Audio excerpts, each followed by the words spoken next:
اهم حاجه في التمرينه دي تحكم في الوزن وهو نازل عشان ما تتصابش.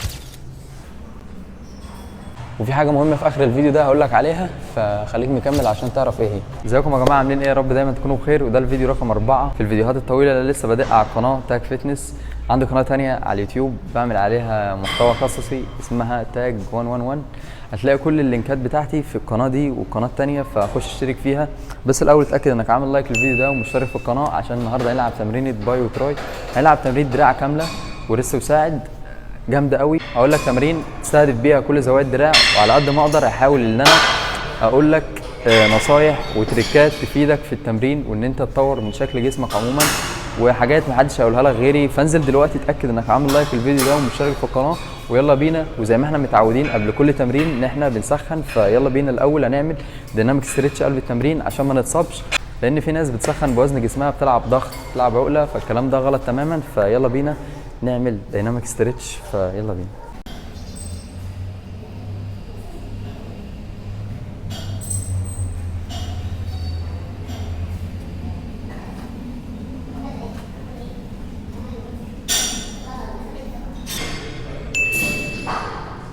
وكده يكون احنا جاهزين للتمرين، ومعانا اول تمرين.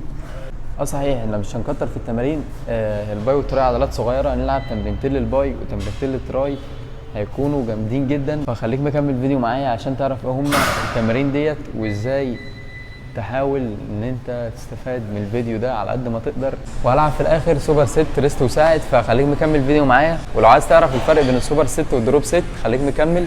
هبدا بس هنا تمرين وهشرح لك ايه الفرق بين السوبر ست والدروب ست، لان في ناس كتير مش عارفه ايه هو الفرق بينهم. في التمرين ده الباي، انت مش كوعك بيبقى ثابت، مش بتطلع كده ولا المرجحه دي. وانت نازل الجاذبيه بتشد الدمبل، فانت لا انت رايح فين، فانت اتحكم فيه. هو الجهاز راجع شويه،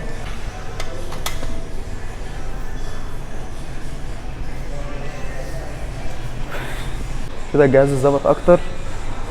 هلعب وانا راجع، انا اللي متحكم في الوزن مش هو اللي متحكم فيا.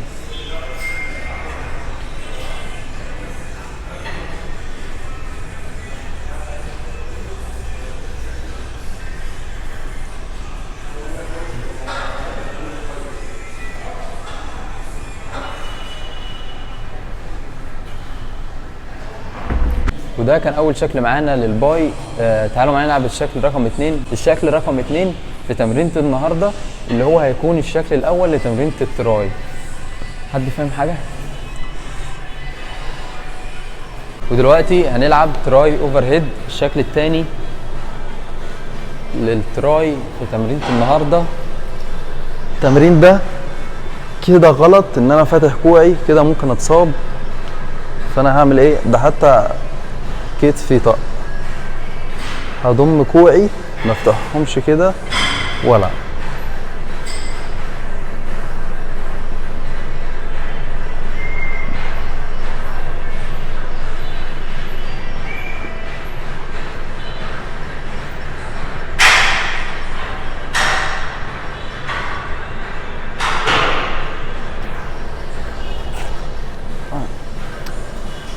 هنلعب الشكل ده 3 مجاميع، المجموعه من 8 ل 12 عده زي ما احنا متعودين. ويلا دلوقتي هنلعب التمرين رقم 3، وهتكون الشكل الثاني للباي. فخليك مكمل الفيديو معايا. وفي حاجه مهمه في اخر الفيديو ده هقول لك عليها، فخليك مكمل عشان تعرف ايه هي. ممكن تلعب بالحبل، بس انا بلعب بالمسطره الزجزاج، بتساعدني ان انا اشيل اوزان اكتر. ده اصلا مش وزني، بس انا عشان بصور فبخفف الوزن. فالعب بالمسطره الزجزاج او بالحبل انت وراحتك، بس انا بفضل ان انا العب بالمسطره الزجزاج.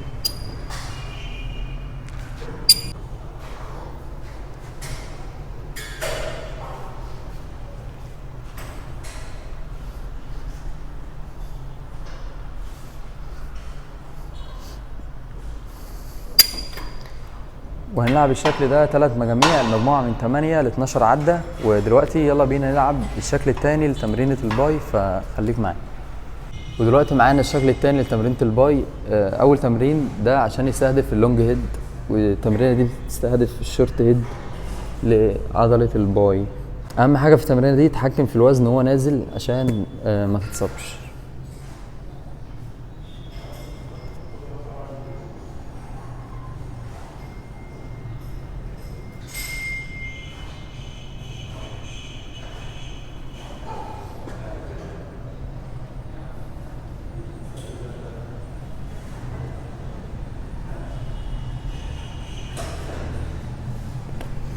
ده كان الدراع الاولاني. طبعا هلعب الدراع التاني، والتمرينه دي هنلعبها 3 مجاميع، المجموعه من 8 ل 12 عده. حوار المجاميع والاشكال ده، في ناس بتقول على المجموعه شكل، في ناس بتقول على المجموعه 3 ادوار، وفي ناس بتقول على بس انا بقول على المجموعه كانها دور. ارنب ده في منور انور، وارنب انور في منور، فاهمني؟ لو مش فاهمني، في ناس بتقول على المجموعه. انا مهتم بموضوع تافه قوي، انا مهتم بموضوع تافه جدا، بس اتمنى انت لو مش فاهم تكون مش فاهم، عشان انا كده خليتك مش فاهم اكتر. دلوقتي معانا اخر تمرين، هلعب ريست وساعد سوبر ست. والفرق بين السوبر ست والدروب ست، السوبر ست ان انت تلعب بدون راحه، تمرينه مع تمرينه، سواء بقى التمرينه دي لعضله واحده او عضلتين مختلفين، فهو ده السوبر ست. دروب ست ان انت تكون مثلا بتلعب باقصى وزن ليك، وصلت الفشل العضلي، تقعد تقلل في الوزن وانت نازل. دي بتساعدك ان انت توصل لاقصى مراحل الفشل العضلي. والسوبر ست فايدته اللي هو بينجز معاك في الوقت قوي. فيلا بينا دلوقتي نلعب التمرينه الاخيره.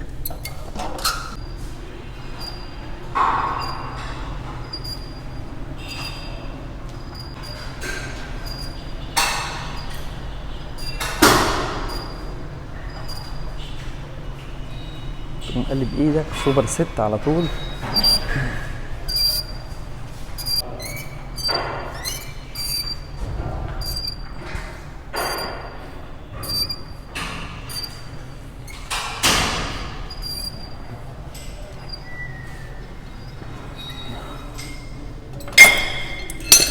هنلعب سوبر ست 3 مجاميع من 8 ل 12 عده بدون راحه طبعا.